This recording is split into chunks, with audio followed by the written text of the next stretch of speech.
क्यों डिलिमिटेशन के पीछे पड़ी है और अपोजिशन क्यों इसका विरोध कर रहा है। देखो पिछली वीडियो में मैंने आपको बताया कि डिलिमिटेशन क्या होता है, बहुत अच्छे से समझाया। अब इस वीडियो में आपको बताऊंगा कि क्यों सरकार 2011 का जो सेंसस यानी जनगणना हुई है उसके बिहाफ पर सीट बढ़ाने की सोच रहा है।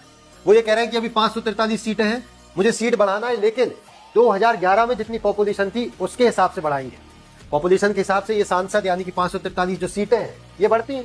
तो अपोजिशन का कहना है कि भैया 2026 चल रहा है, 2026 में सेंसस कराओ ना, जनगणना कराओ, उसके हिसाब से सीट बढ़ा दो, हमें कोई दिक्कत नहीं। लेकिन क्यों 2011 के सेंसस के पीछे पड़े हो, उसके अकॉर्डिंग क्यों सीट बढ़ा रहे हो? आज कराओ ना सेंसस। देखो कोई भी चीज बिना प्लानिंग की होती ही नहीं है, आप सबको दिमाग लगाना पड़ेगा। सोचो जरा, देखो ये जो डिलिमिटेशन है इसको जोड़ा जा रहा है किससे?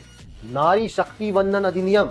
उनका कहना है कि हम ये जो सीटें हैं 543, इनको जब हम बढ़ा देंगे 850 के करीब कर देंगे, इन 850 में से 33%, 33% सीटें हम देवियों को, स्त्रियों को समर्पित कर देंगे। ये सरकार का कहना है। तो अपोजिशन कह रहा है कि भैया इसमें से कर दो ना, इतनी दया आ रही है तो 543 में से कर दो। और अभी क्यों कर रहे हैं? आप भी दिमाग लगाओ, इसी वक्त क्यों हो रहा है? इतने सालों से किसी के दिमाग में बात नहीं आई? इतने सालों से नारियों का सम्मान नहीं था क्या? अभी तक क्यों केवल 17% है? संसद में केवल 17% है विमेन।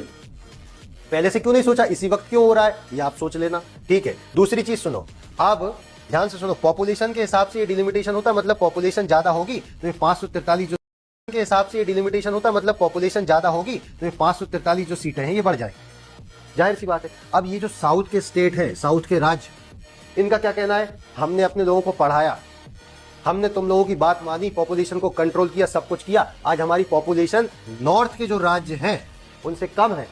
अब तुम कह रहे हो कि डिलिमिटेशन होगी पॉपुलेशन के अकॉर्डिंग, मतलब हमारी जनसंख्या कम है, इन राज्यों की जनसंख्या ज्यादा है, तो ज्यादा सांसद किसके पास रहेंगे? इन लोगों के पास। अब मान लो जो नॉर्थ के स्टेट है, इनकी पॉपुलेशन जाहिर सी बात है ज्यादा है, तो नॉर्थ के स्टेट से मान लो 400 सांसद निकल गए, इनको मिले केवल 200 सांसद, टोटल हो गए 600।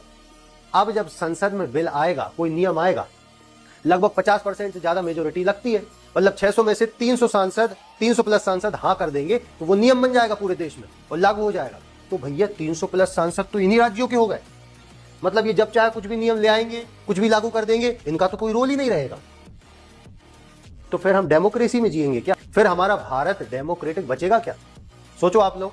तो ये राज्य कह रहे हैं कि भैया फिर तो हमारा कोई रोल ही नहीं रहेगा। और दूसरी चीज ध्यान दो, इन राज्यों में जो भी सरकार रहेगी, जिस भी पार्टी की सरकार रहेगी, वो राज करेगी। क्यों करेगी? क्योंकि भैया पॉपुलेशन ज्यादा है, सांसद इनके पास ज्यादा है, सीटें इनके पास ज्यादा है, जब चाहे जो भी बिल पास करा लेंगे।